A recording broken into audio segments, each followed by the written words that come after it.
Welcome to the Feral Housewife podcast. My name is Sydney. I can be found on Ravelry as Sydney Knits. If you need to email me, it's the Feral Housewife podcast at gmail.com. If this is the first time you're listening, welcome. I did a few audio podcasts prior under the Feral Housewife podcast name. So for those of you who don't know, if you're run on coffee and curse words don't bother you, welcome. I'm a homeschool mom of 6 children. I hosted a podcast 12 years ago, back when pterodactyls flew. I had, it was like podcasting was not really a thing per se, but I podcasted and I spoke primarily of knitting. So my intention is to try to record with video, which I'm kind of struggling with in a way because I don't know where I should look on the camera, but we'll get there and share with you what's happening now in my knitting. When I first hosted my knitting podcast, and what's happening in general life, I'll try to splice things in. You might hear some echoes in background because as the kids come up and down the stairwell, it's happening. So last time we spoke, I was just recovering from the broken ankle of the failed 2020 trip. And so 2020 started for me in the hospital, and they taken by rescue in the emergency room. And pretty much almost towards the end was like a repeat. So 2020 was a hellacious year for the world, but pretty well sucked for me.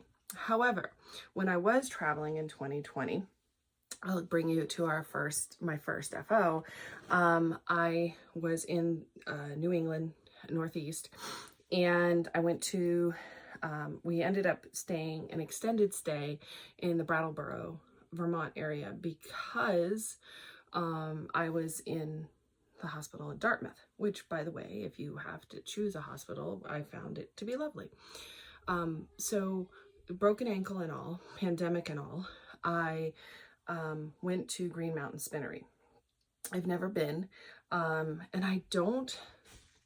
when I went to Rhinebeck years and years ago, I don't remember their booth. I probably looked in it because my best friend loves their yarn, so it's possible, but I never knit with anything. So they have a pattern there. These are little snowflake mittens, and they are, it's not a double knit, but it's, you knit one mitten and then you pick up and knit the other mitten. So I chose to do it in their worsted. I don't remember if the pattern called for their mohair. I used to have a thing, I was very anti mohair. And as I'm speaking, I just said mohair, which cued me into the fact I don't even have my works in progress up in the yarn room with me. Who knew? Anyway, so I had a thing against mohair. The last time I knit with mohair, prior to 2020, 2021, I was living in South Florida, very close to Miami area. And mohair sucks if it's hot. It's sticky and it adheres to you and like, no. So what I decided I didn't like was the mohair feel. So at any rate, I picked their worsted in colorways that were similar to what they put. I can't find the pattern up here. And this is embroidery. I lined it. And they are very warm. Even when they're wet, they're warm. Because, you know, that's the property of wool. Wool is delicious, right? So anyway, so these are on Green Mountain Spinnery, and I did enjoy them quite a bit. One of the videos that you might find on my Feral Housewife YouTube channel is the steeking of the throwback sweater. So you don't feel like you have to steek this. So this is Madeline Tosh before Madeline Tosh closed and reopened.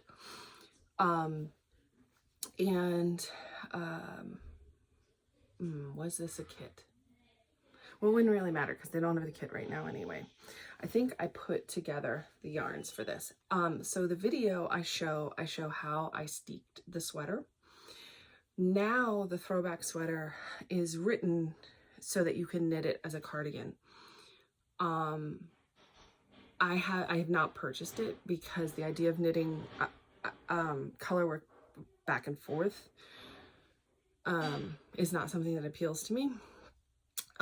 So I chose to alter the pattern, and I think it's in my notes on Ravelry. I do my, look at my messy steek. I do my button bands with usually 50% of the time with a backing band of ribbon that I sew, kind of stabilizes the button band. And then I do front buttons and back buttons, and that is helpful. But the reason why I would not knit this pattern again for me is, as far as fit, I lengthened it, definitely lengthened it. I went with my bust measurement according to the pattern at the time. Now, despite still being rather fluffy, I have lost some weight. So, you know, this is not a representation of this pattern. But this slope here is too much for me. Nothing I put on underneath feels like particularly great with this, although I love the color work. So what would I do to change it? Well, I would probably knit a top down in the round and change the make a tighter neckline, make the neckline up higher, top down, and try to use this repeat. So that's how I would utilize the pattern again. Is that 100% like on my future, I'm gonna do this? No. I just feel like the raglan on this falls. I say raglan, it's not raglan. Ignore me. The increases are worked through the color work. Throughout. So it's kind of like even. So if you picture hat decreases decreasing gradually up to the top, this would be the inverse of that. So you would be going outward. So I think I would, I'm doing a raglan right now, and I will show you the yarn for that, which means I'll go out of frame for a minute, but we'll get through the FOs. Okay, so at any rate, this is the finished throwback that I did, and I believe all the notes of the things that I did to make it happen, so to speak, are on my Ravelry page, and if they aren't, I will try to update them, and I'll link to my Ravelry page. Yeah, none of my links are like affiliate links because, like, who the hell listens to me anyway? So next, all right, so we're gonna look at another set of mittens. So going from Southwest Florida, or Southeast Florida, then to Southwest Florida, you're hearing rustling, and that is like copious amounts of bags of fiber. Like I'm not even joking. I'm moving it aside because it all can come really down. Any rate, we went from South Florida and we're up in Vermont. So when you see the house, when I saw the house to purchase it, I couldn't walk into any of the rooms because, you know, the ankle, not walking on it situation. So the first time we drove to the house, I was the first to come here for the summer and through winter, was the first time I had seen it. So yay me. Any rate, so I was super excited. Lorna's Laces since out of business. They closed down. My favorite colorway from them has always been their Bittersweet. I had knit for the first time I went to Rhinebeck, which 10 years 10 years ago was the first trip to Rhinebeck. I had knit a pair of fingerless mitts in Bittersweet. I had knit the Clapatee, which is on knitty.com, was very popular then. I had knit one of those in the Bittersweet. I knit a slouchy beret. All this is on my Ravelry page in Bittersweet. And I knit a fingerless mitt. And it was the one from the Stitch and Bitch book like years ago. And then when I was like, oh, I'm going to be in upstate New York in October, I need to like cover the ends of my fingers. So I had knit a cover, like, so it would flip. And then I was like, I'm going to be like extra and knit a cover over my thumb. So I had a cover over my fingers and like it would flip back. And then like I had a little button. I went very extra. Long story short, I had somebody helping in my house when I was recovering from a knee injury. Like, I sound very accident prone, and I probably am. They washed and felted those mitts, whatever, and a pair that I had done in my hand spun that were thrummed. And if you're not familiar with thrumming, every so often you're working a fresh piece of fleece fluff into the mitten. So it's like super cushy.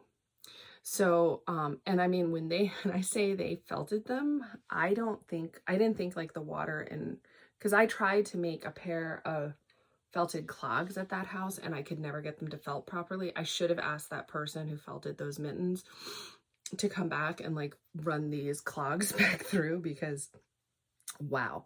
So at any rate, I had a smidge left of the Bittersweet in the Lion and Lamb, which was my favorite from Lorna's Laces. It was a wool and silk blend. And so I just knit a basic mitten. Looking at the mitten, trying to recall the pattern. I would say, where did I put those other ones? Like, you were here with me too, and my guess would be, because I don't like to read the patterns off of my phone, it's too small, and I did get reading glasses, and like my kid told me to increase the font size, but apparently like after a certain, like my font is fully increased. Anyway, I don't like to read them off of my phone. So most likely I used the basic pattern for the Green Mountain knitting and just only knit one. But anyway, so those were FOs. And then I was like, I went yarn shopping, and the guard hairs that are sometimes in alpaca trouble me. So this is an alpaca. It's a cowl. It is the Bandanna Cow, which is a free pattern from Pearl Soho. And I don't know how I feel about it. Here, oh, pardon my obnoxious earbud. I'm recording the audio portion, so that will be there. Anyhow, I like the way it fits, but I don't like the alpaca has the guard hairs that are sometimes present, and some yarns they're more or less present. Like, I'd have to dig to the bottom of the scrap basket back there. I have the Plymouth baby alpaca that I don't feel ever, and I'm not terribly yarn picky, so I haven't even woven in the ends of this.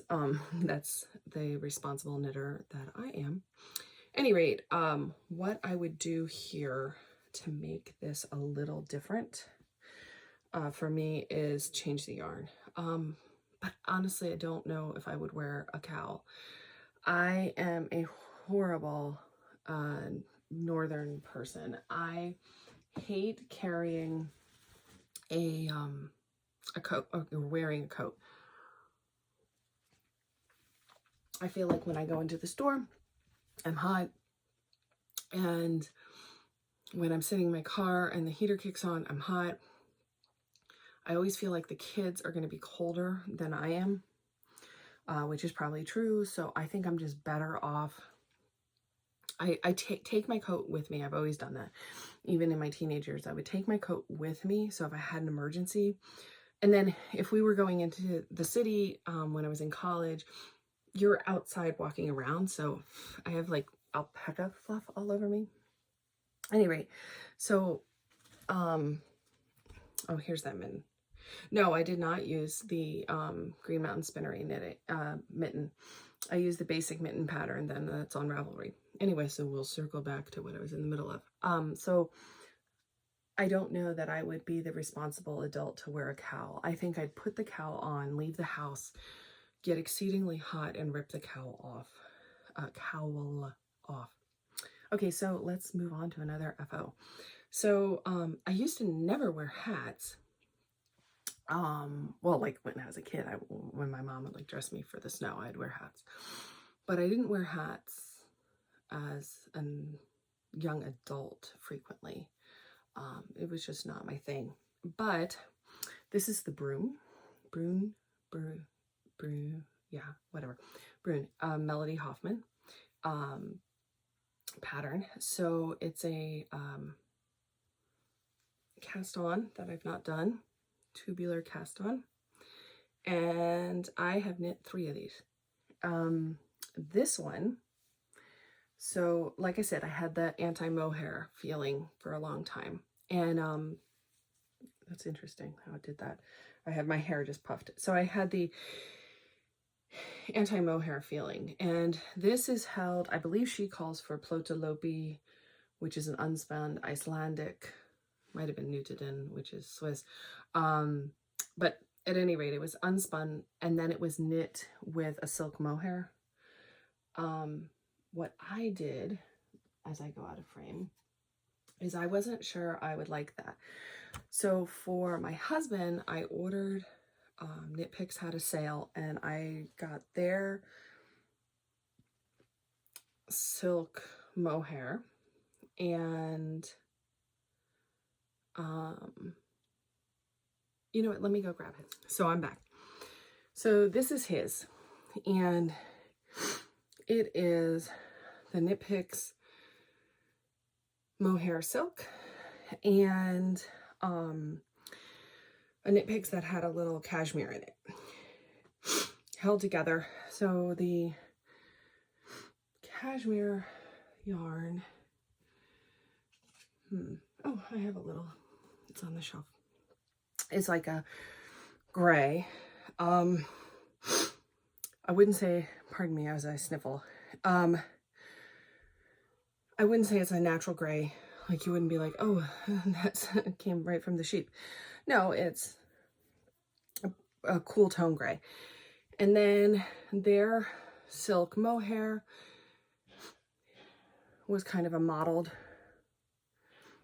gray and black that I chose. And so I have just a little bit of that left. And so I made him one. And then when I tried it on, I was like, oh, and this is Melody Hoffman's as well. Well, not her design. I was like, that doesn't stink at all. With the mohair, it wasn't troubling to me. It didn't bother me. It felt great. So I was like, I need to knit a second one of these. So I knit one in the gray. But if you look at the video cast, the gray isn't like exciting. It's rather basic. And I had ordered this deliciously named Pond Scum, I believe it is, from Blue Moon fiber, and this is their Targhee. So if you've ever if you've ever ordered Blue Moon fiber Targhee, you'll know that it comes in huge hanks. I knit my Cinnamon Girl cabled sweater in that, and that's one of my absolute favorite knits. I'll have to bring it on the next podcast. So I decided I'm going to do that, but I'm going to strand it with something to make it a little more exciting. So I stranded it with, I don't have any that I can pull from, a silk, maybe silk and alpaca, but I don't feel, it doesn't have that feel that that cowl did. So the yarn that the cowl's made out of, never heard of the brand before, lost the button band. What's that thing called? Lost the band, the yarn band. It's going to come to me like in the middle of the night. I'm going to wake up and I'm like, shit, that was it, Sydney. Anyway, and so that's what I chose to knit this with. This is one of my favorites. I wear this one frequently. And I didn't know I was going to wear hats. Who knew? I thought I was going to be an irresponsible adult and not wear hats. So last FO is this one, Charm of the Woodlands. If you follow the Fiber Trek podcast on Vlogcast, she knit one. I thought it was adorable. It's done in fingering weight. So I had yarn that I was either given in a swap years ago in Ravelry in this dark brown, which seems like a very respectable pair of socks would be this like chocolatey brown. And I have not knit it because like I don't wear respectably colored socks, I guess. And then the contrast on it is from Viola. So I had never used Viola yarn, and I ordered some mini hanks of it to give a try. And I don't know what I was thinking I was going to make with them. I probably should journal, but I'm not responsible enough to do so. So this is this little bit here of yarn is not Viola. This is, I want to say Sunshine. Yeah, Sunshine Yarns. And this was a gradient color kit that I bought off someone's D-stash. And I was going to do something with this as the main color, but I didn't think this little mini skein would work. So the Viola Knits little hanks are adorable. And when they arrived, I think I had intended to make a green pair of socks. So I had two, it was a late night order, so I didn't calculate how much one uses in yardage on socks. And so when it arrived, I was like, oh, I'm not going to be able to do that, am I? And that's not going to work out for me to do what I intended. So I was like, let me use this little, because I mean, when new yarn arrives, you want to use it. Let me use the little bit for the contrast. So this is a paid pattern. I want to tell you I loved making it, but I didn't. I love the outcome of this hat. So I would say I've knit a lot of color work, not an exceeding amount of color work, but a good bit. And I've knit a variety of stranded color work, traditional and some non-traditional. This piece has you carrying some pieces really, really long distance across the piece. And so it has these, there's three or four different charts. One was the mushrooms, which I had to go with because I thought that would be fun for foraging. There's an owl, and I believe there's a deer, so maybe that's three. But I was uninterested in the other options. So the color work for me in the repeats was not intuitive until I got halfway through the chart. The second half of the chart was a little more you could get in a rhythm. Prior to that, I had to look at the chart. I separated by stitch markers. The decreases on the hat were not my favorite. You're continuing to work on the chart, but the decreases are written into the chart. And the decrease that the designer opted to use was you would rob a stitch from the previous repeat.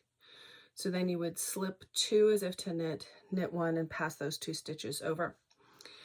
Well, the problem with that is if you were separating your pieces, your chart repeats with stitch markers, you could no longer do that when you got to the point of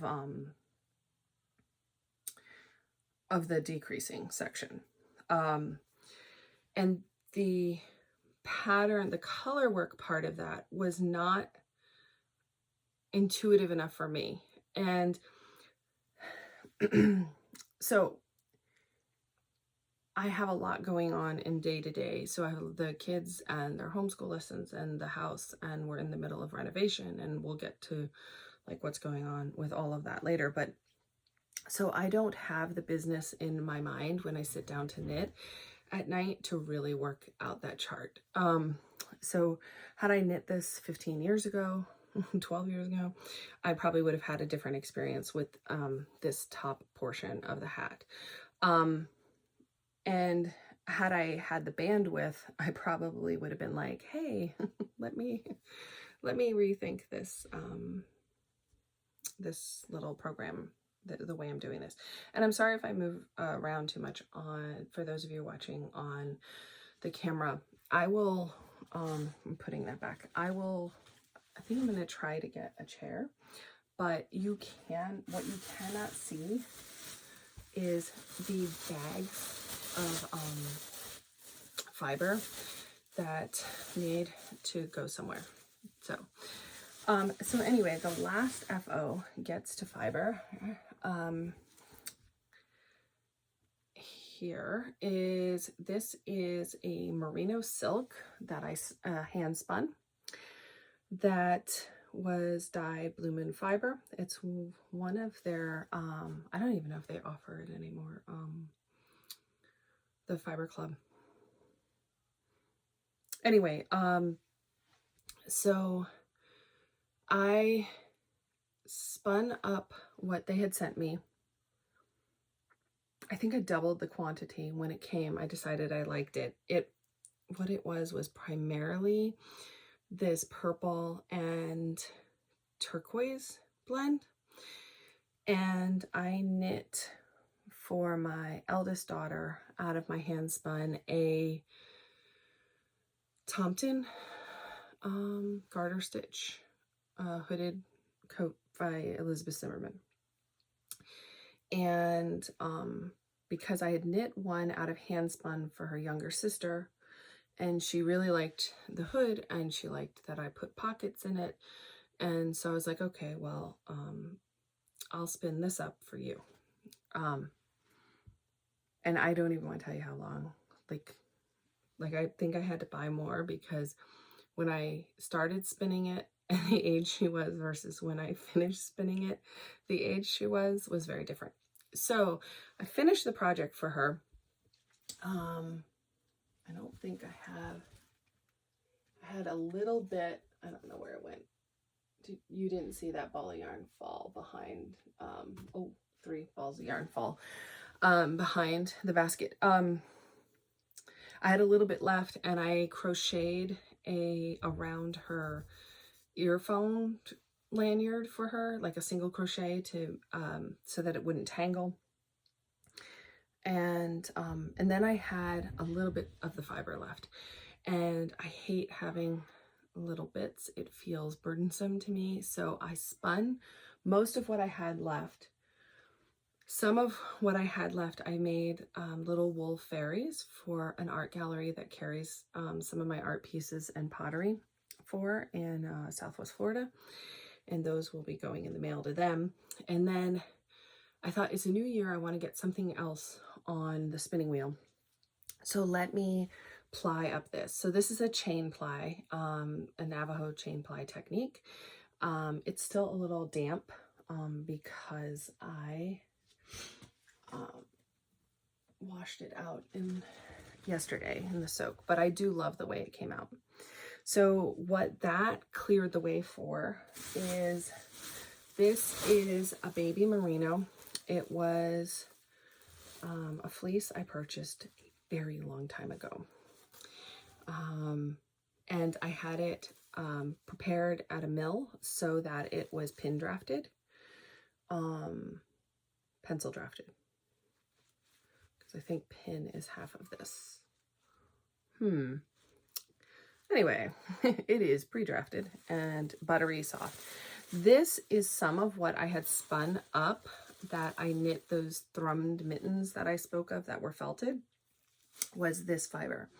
So I haven't dug through all the bags of what there is and what there isn't, but I have this, and I'm going to spin this first because it's the easiest option for me. And I will listen to the audio of this, and if the crinkling is too much, I'll try, for those especially who are listening in earbuds. What I really want to be spinning is, pardon the crinkling, is I'm not going to grab it because I don't want to have too much audio like that, but is a fleece or two fleece that I bought at Rhinebeck this year. So we went to Rhinebeck this year, my best friend and I. She flew in, I drove over, I met her there, and I said, I have no business buying fleece. I have the pin drafted roving, or pencil drafted, whatever you want to call it, roving that I bought years ago that I still haven't finished spinning. I don't even know if I began to. I have a Cormo somewhere here. Your guess is as good as mine. But I found a beautiful colored merino fleece too. So we trekked like all the way back across the fairgrounds and put that in the car. So one of the items that I was most excited to get when we were in Rhinebeck, or two of the things, is I decided I needed project bags. I was like, I don't have project bags. Woe is me. So when I put my things in this yarn room in this house, now before you're like, oh my gosh, your house, you have a yarn room? Like, it must be huge. No, this house was built in the 1700s. It is tiny. Every room is tiny. The small fairy people that must have been here before, the rooms must have been massive to them. But like for me, being a full-size fluffy person, no. So, but there's this small little corner piece that doesn't have a closet and is, I mean, like, what else? It was the sewing room of one of the farm family that originated in the house and was kept as a sewing room for years. So when I put all of my fibery goodness in this room, I put all of my project bags in one place. So I have no business with a project bag. Now, these are bags that were given to me, that I bought, that whatever. So but I felt that I needed project bags when I was there. So one of the project bags that I had gotten with a little matching case are cat butts, because why not? I got a Dalek zip up bag, but my 12-year-old commandeered that because she has taken up knitting, which I'm fine with. And then I went a little crazy in madder root. So I will show the project bags as I show the projects.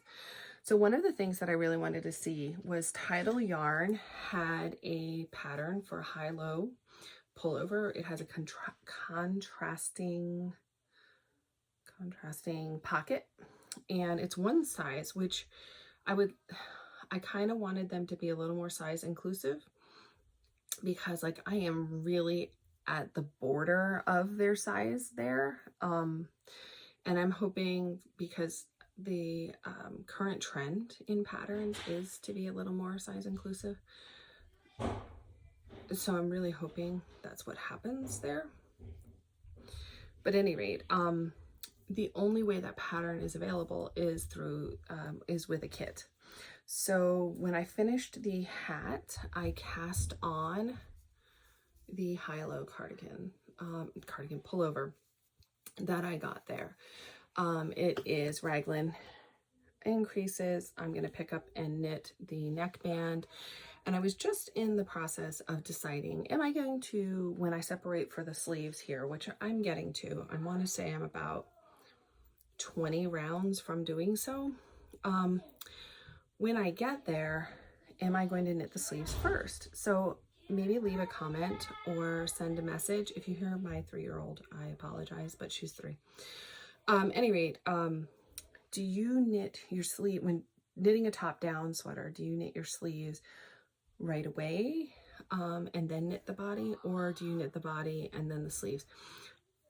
We were talking about the weight that it adds to the project. Like, do you want to hold it for the duration of the body? But in yarn calculations, isn't the sleeves 1/3, each sleeve 1/3 of the body weight of a sweater typically anyway? So I don't know. How I would normally do it, a top-down raglan, is that I would knit the body and then knit the sleeves. But regardless, that's where I am with that, is there, and it's moving fast because it's stockinette stitch in the round, which is straight knitting. The needles it's on, these are Lantern Moons, and I want to say it's a 5. It feels like a 5, and I should be able to tell you if I've gotten gauge, but we're also assuming that I did a gauge swatch, which is cute. So anyway, and that is in my adorable Matter Root project bag. And then let me grab the other, so out of frame again.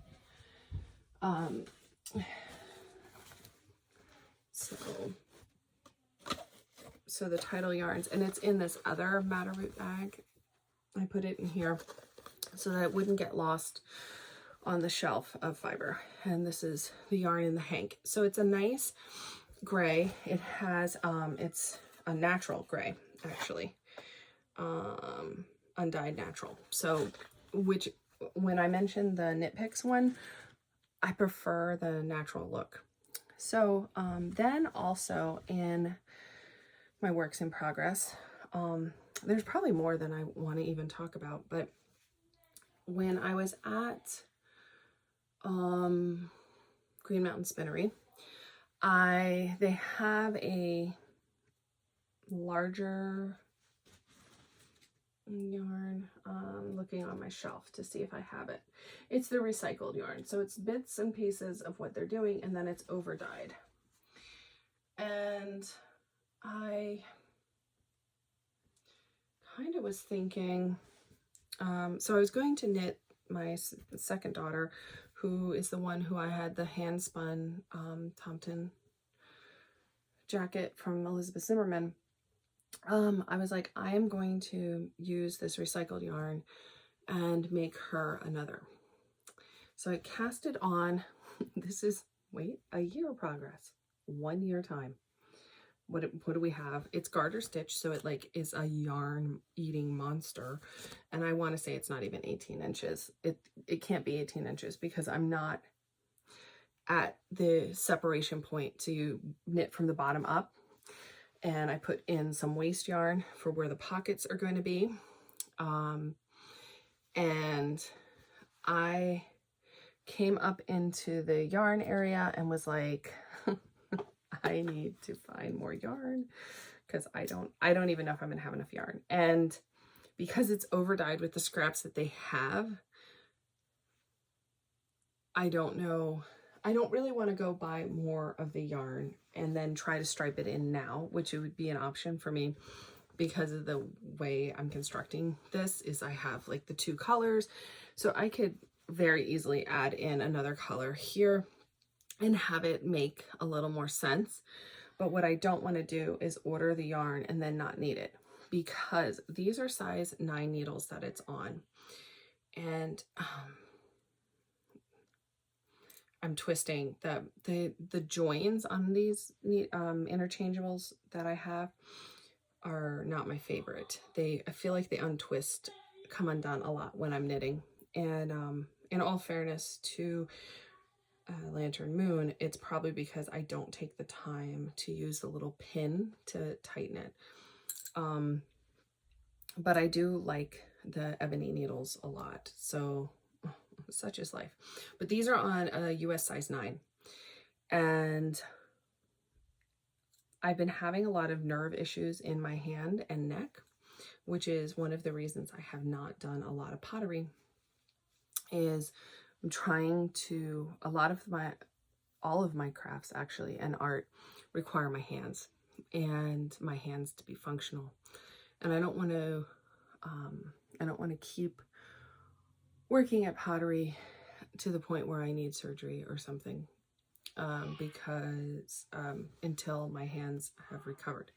So these size 9 needles with this, and it's knitting a pretty dense fabric because I wanted it to be more of an outerwear cardigan, because it is not a super luxe soft yarn. It's certainly not itchy scratchy, the itchy and scratchy show. It is not. But there's always a possibility here that this is going to be more of an outerwear garment for her. And so I wanted the gauge to be a little more dense so that it wasn't like drafty, or is that even like a thing with sweaters? So we'll see. We'll get to where we get, and then we'll just make it work. It'll be fine. And that is in the final Madder Root project bag. It has a sheep and it clasps shut. It is beautiful gray and it folds down. So has a little side pocket in there, but they are beautiful. They're not, I'm not sponsored or anything, but there's just something I love. Beautiful project bag. So anyhow, so the last little, not work in progress, but like acquisition, I guess would be where we are, would be the Nutidin. I had knit with Plotalopi years and years ago. I had watched the Elizabeth Zimmerman videos, DVDs, and she was knitting with Unspun, and I thought, oh, you know, she did it. It must be the right thing to do. But Nutidin, so years and years ago, Wool Miza yarn was the thing, and you had to like log on at these very odd hours for the shop update and like pray you got it. And I had always really crappy internet at that time, so it just wasn't something I could do. I could either score it in someone's D-stash, or like my best friend would get it because she had decent internet. So when I have thought to log in to Nutidin for their updates, the day there's an update, I forget that there is one. I don't have the extra discretionary income to do so, like whatever the reason is. So I bought this off of someone's D-stash because I wanted to try it. Because also I didn't want to get a sweater's quantity of this yarn and be like, what did I do with this jinky yarn? It is not. I haven't knit with it, but I think if I got a sweater's quantity of it, I wouldn't be upset at all. So it is unspun. The person who I bought it from on their D-stash had wound 2 strands into a ball, which is fine. So I think I'm going to, with this ball, Melody Hoffman has a pattern which used, I think she weighed her hat, was 42 grams of it, of the Nutidin for the Wild Posy hat. So I think that's what I'm going to cast on. And if not that hat, another hat similar. So then also in acquisitions, sorry, a yarn just didn't want to stay on the shelf there. It was like, no, I'm leaving.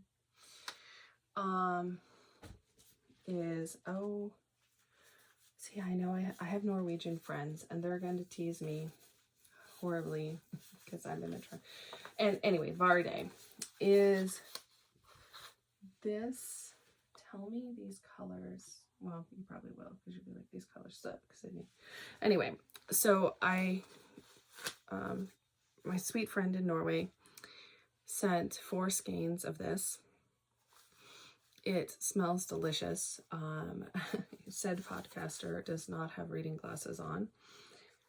So if the band is in English, I wouldn't even know.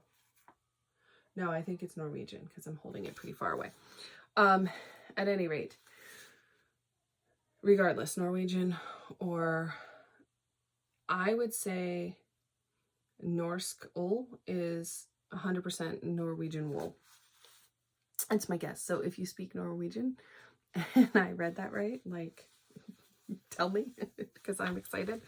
Any rate, I don't know what this is going to be. I don't remember what it was going to be, and we'll see. So also in that is a sweater's quantity. Hold on. Oh no, they're falling. Of an unspun Norwegian wool, and it has I'm trying to pull it, so it is a color. I'm going to use it for color work. And here, let me get another one too. And yes, I'm smelling yarn, if you just heard me sniff. It has a little bit of iridescence in it. So this, I have to weigh this out to determine. It's going to have to be held doubled, for sure. And I'm going to do something with the knitted in first, I think, is the way to go, before I get involved in something like this. But so I'm feeling this super, super soft. If you've ever knit with the Plötulopi, it is not exceedingly soft. Icelandic wool is not ridiculously soft. And it's not that I don't appreciate a rustic yarn. I am just a pampered little brat and like soft yarn, I guess. Any rate, exceedingly soft, like soft. So I will knit the Wild Posy hat, and then I will knit something color worky here. I am a little concerned that the little flecks of iridescence in this might be itchy, but like, you know, I'm in my mid-40s, so going braless is not happening. So I think it's going to be okay. So I have a few plates of this, and I'm going to have to weigh it up. And she packed it like beautifully because it was in like vacuum sealed bags. So I was like, so I know it's there. It does not feel significantly rougher at all, or more rustic, I guess is like the key word to say. But what I love about the one that I had gotten, the unspun that I had gotten from Norway, is I can feel some of the lanolin still in it. And that is a feature I like because I think it's going to block beautifully. So we'll see. I am very excited of what this is going to become. So I had gotten some patterns that were on sale that were color work, and they had a beautiful feather in the yoke. Some of the ones, gosh, Jennifer, I can't remember her last name, but I'll link it. She had a pattern sale prior to the end of the year, and some of her beautiful color work designs are knit on fingering weight, which I have a love for the aesthetic of the look of that. But after working this woodland charm hat in fingering weight, I am not knitting someone of my stature a sweater in that, and maintaining any semblance of sanity or what have you. So I actually thought that was it for works in progress. But I'm going to share this. I have two more that I forgot. Well, actually I have one more that I definitely forgot. And then when I was looking on the yarn shelf, I realized, no, Sydney, you have two more. So we're going to be like totally transparent and show you that other one. And when I tell you how long it's been on the needles, you're going to be disgusted with me as a person, probably. So this is another Melody Hoffman. Hold on. It is not for me. It is for my eldest child.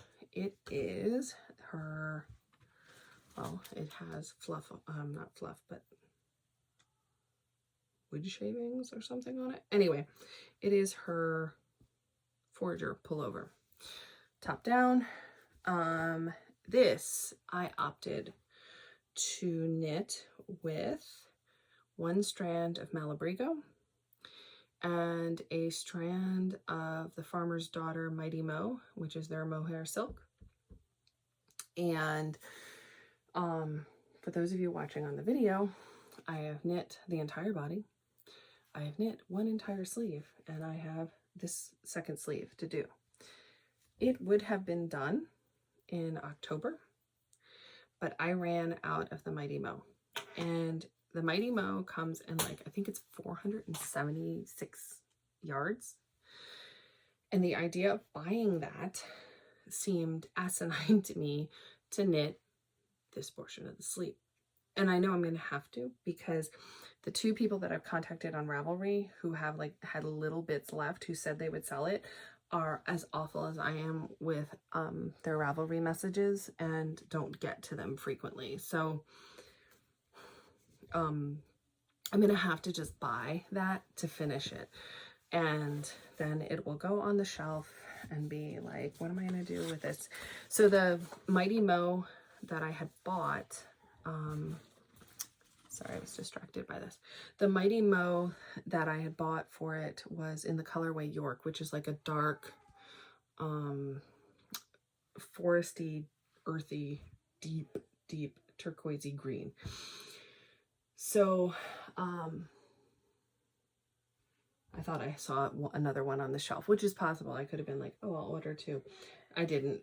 So I'm going to reach out again to the two people that I had on Ravelry about the little bit that they had left so I could finish that in a more economical way. But we'll see what we end up with. And then what I looked down on the shelf is when I lived very close to the Miami area, knitting with wool was like a luxury, but like honestly, when are you going to wear it? You're gonna wear it like never, right? So this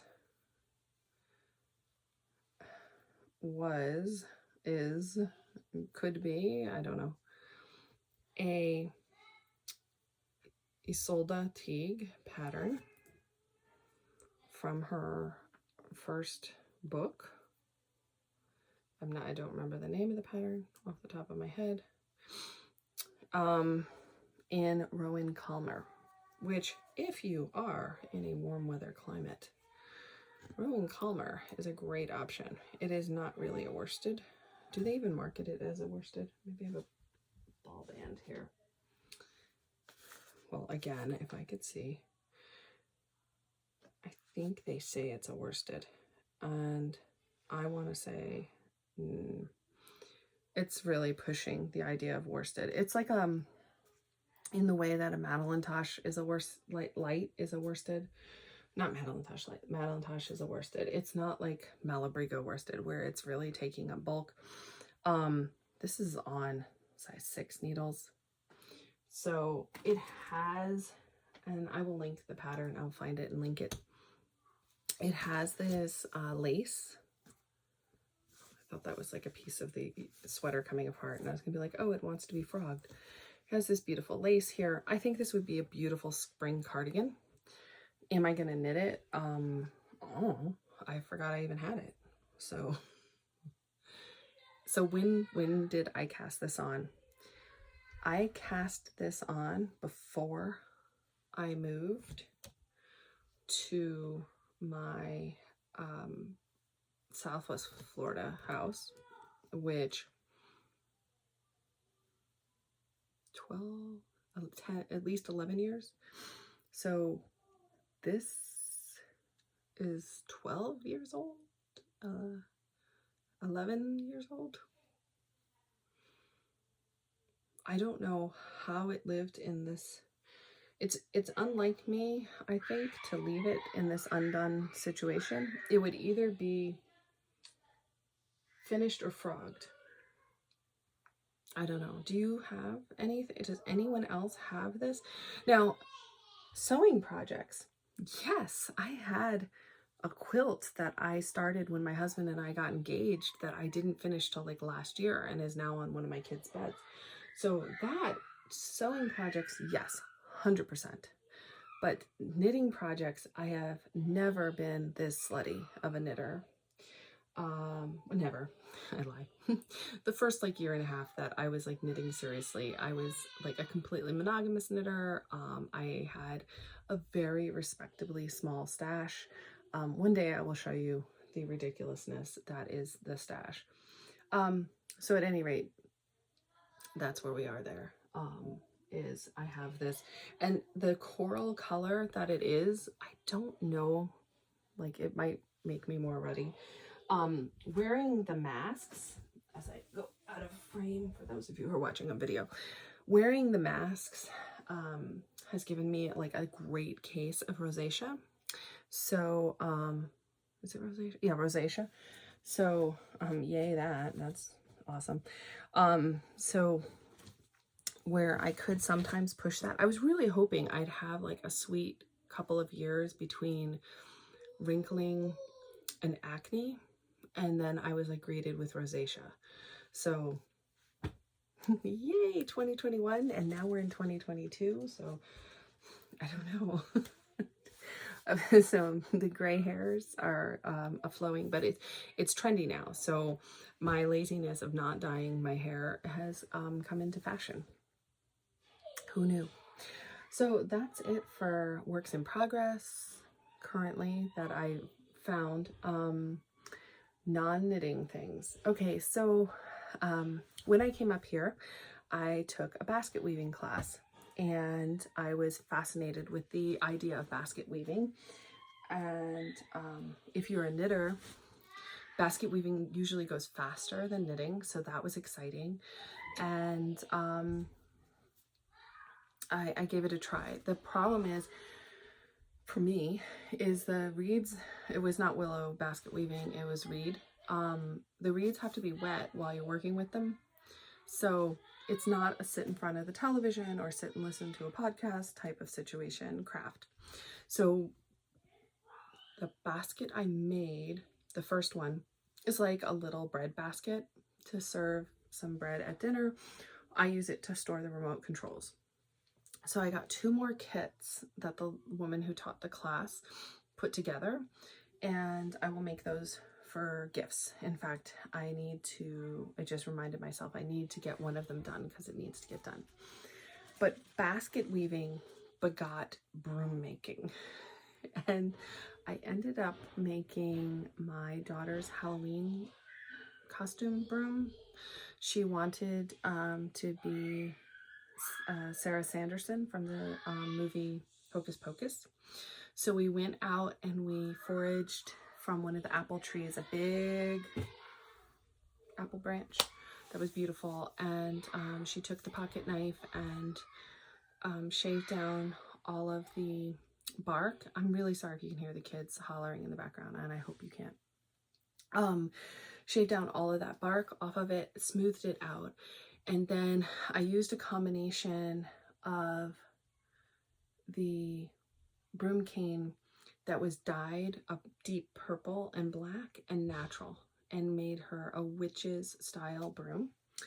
I practiced the broom making technique with some weird weeds that were in the 2-acre pasture behind the barn. And I'm gonna, after I discuss these like little craft projects, I'll mention the house situation, because my intent is to show those progressional videos as they happen. So at any rate, I did that with those weeds. And what was funny is like those weeds had these little seeds in them. So the broom would have been totally counterintuitive to be a broom, because every time it moved, all these little seeds fell from it. So I posted the broom that I made with the weeds against the milk shed on my Instagram. And on Instagram, I am Muse Pottery. So I mentioned my pottery before. I am primarily an artist and potter at this point. But like I said, I haven't worked with clay in a while because I've kind of been trying to give these hands a rest. So that's where I am with that. But at any rate, so I kind of got a little into making these brooms, and I'd like to make a hearth broom and things, but we have so many house projects that I really just needed not to do that. So instead of not doing the broom and doing the house projects, I took a class on rug braiding. Yes, rug braiding. And so I have an antique rug, a braided rug, which I'm told is an American craft. That was my grandmother's, and so she's since passed, and the rug was my mother's. I put it in my room because the dog, the cat, the kids on the rug would just be too much. So like in the master bedroom was fine. And then I have an awfully cheap reproduced braided rug in my kitchen that's like torn. It used to be in my laundry room, but I needed a different rug here while we're doing renovations in that space because the dog puked over the rug that was there and I couldn't wash it out. So it was this horrible stench. So thus this like horrible braided rug got there. So I saw on a forum that someone locally was offering a rug braiding class. So I took the rug braiding class and I love it. Well, number one, it involves wool. And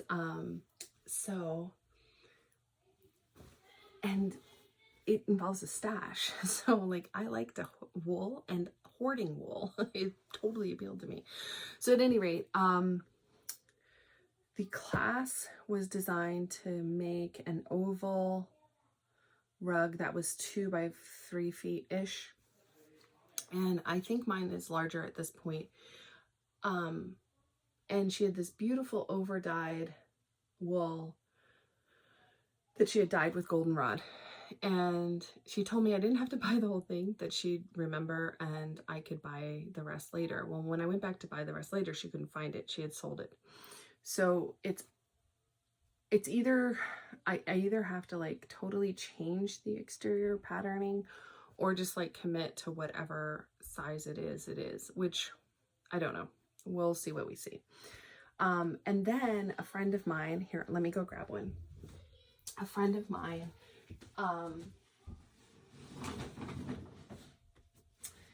said, oh, I have a bag of wool pieces that somebody had donated. Do you want them? Well, yeah. And yeah, so what I did is I started this rug with them, and actually it should be stored flat. So this is just, and this wool, like the wool that I showed you before, and that I spoke about before, like is going to be a rug for my dining area, but that is purchased yardage, whether like still in a bolt, so like 60, or a braider's length of 120. This is all reclaimed from garments wool, and so it was a mismatch of what was there, and this is going to be a gift. So I just have to do the end piece here and steam it out. So I wash the wool prior to working with it, but even at that, when you steam it, well, maybe not you, but I can smell like the perfumes and things that people use, which is weird to me, but kind of relaxing. Any rate, so this one is done. On my Facebook pottery page, I posted a picture of the other one that I need to decide what to do in the outer portion being done. And then I just started braiding what will be a ginormous rug, because what does one do when you take a class where we braid and lace a 2 foot by 3 foot rug? You then ask your instructor, can I make a 7 foot one? Because that just seems that, I mean, like, why wouldn't you be like, can I make a 7 foot one? And she like told me she was really, really excited about it. But then she's like, I've never had a student want to make a 7 foot one, make one larger. Like, she's like, they always want to make a smaller project. We'll see. It might never be done. Who knows? Anyway, so if you were only here for knitting content, I'm probably going to stray into like this home repair debacle. And anyway, I'm Sydney Knits on Ravelry, the Feral Feral Pod. Let's rewind. The Feral Housewife Podcast at gmail.com. I'm Muse Pottery on Facebook and what's the other thing? Facebook and what's the other thing? Instagram. I don't post that much on Instagram anymore. Trying to decide whether or not that's a social media thing I'm willing to keep up with. So, at any rate, so the house. So here we are, in a tiny, not exceedingly tiny, a smaller home built in 1781. We were under the impression the home was built in 1900-ish, 1940, 1930. The barn has like big honed cedar beams, like you can see the hand honing and what have you. It is beautiful. Everything where I am is uphill. Like any direction I want to walk is uphill. The house has like a slope. So when I grew up in New Jersey, occasionally homes would be like repointed to like not have these weird bumps and slopes, but apparently it's not something that's typically done where I am currently.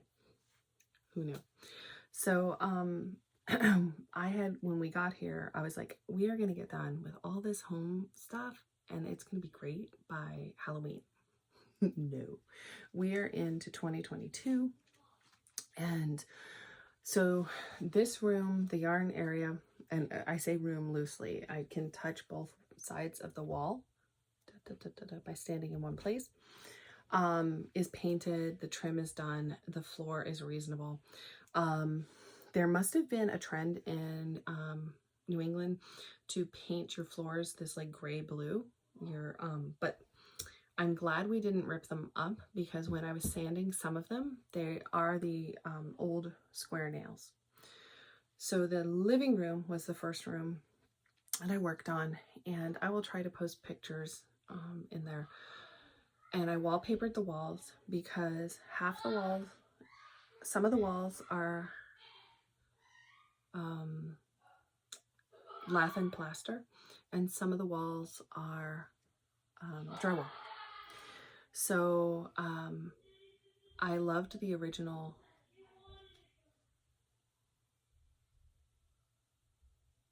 woodwork that was there,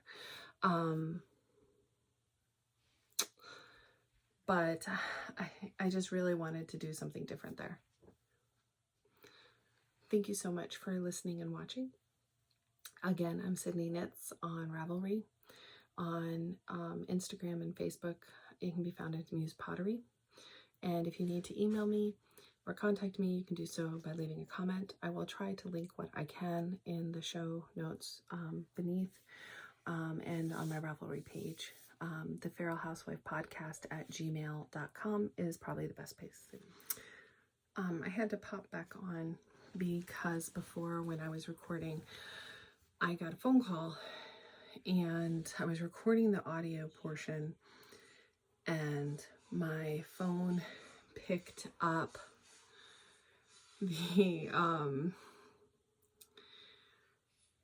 call and paused the audio recording.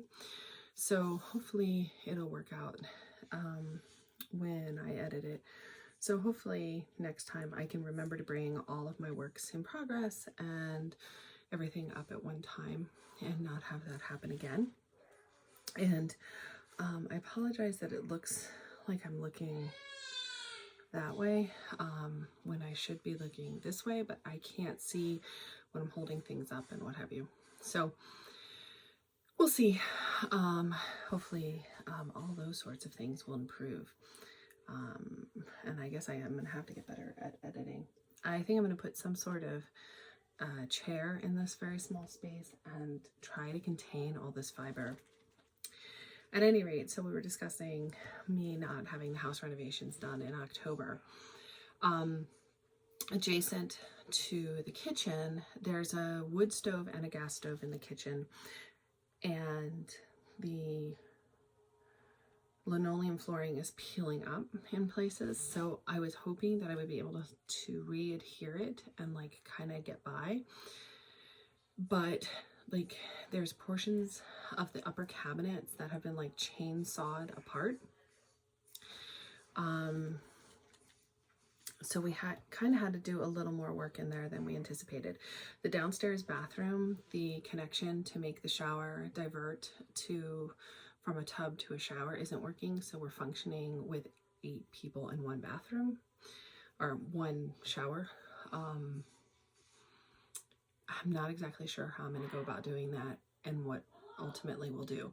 But the second floor, the master bedroom, is mostly done with the exception of the ceiling fan lighting situation.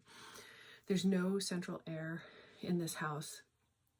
And like the house in Florida has central air, obviously, because otherwise you'd die of heat. You wouldn't, but I would. So that was like something that was really important there. Not terribly as important here. So a ceiling fan, I'm sorry, I just got distracted. It's snowing beautifully outside. Anyway, the ceiling fan in the summertime could be definitely appreciated here. So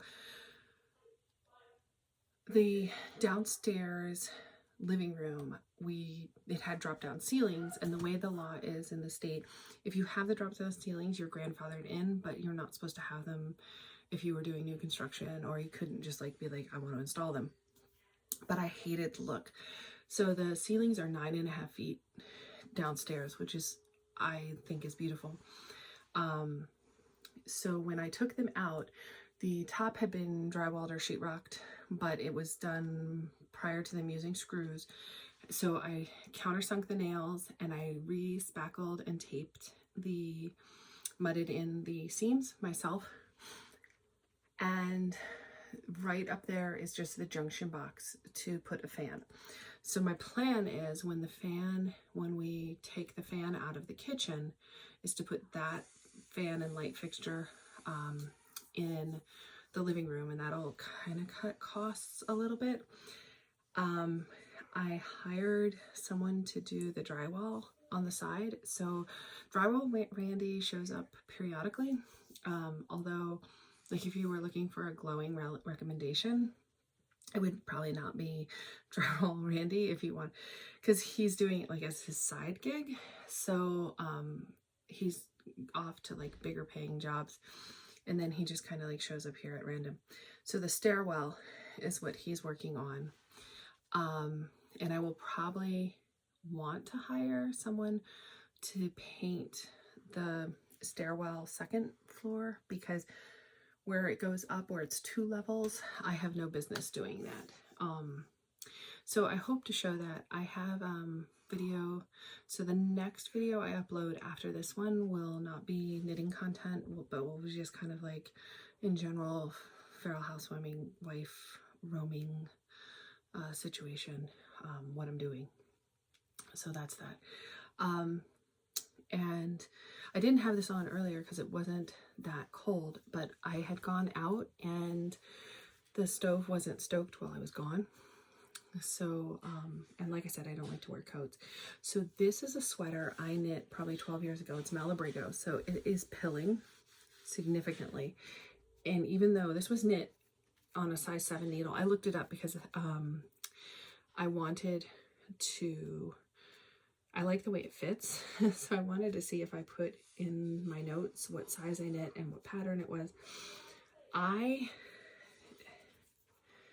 So I used to spit splice before split splicing was even, as if like we didn't have YouTube videos telling us about it, but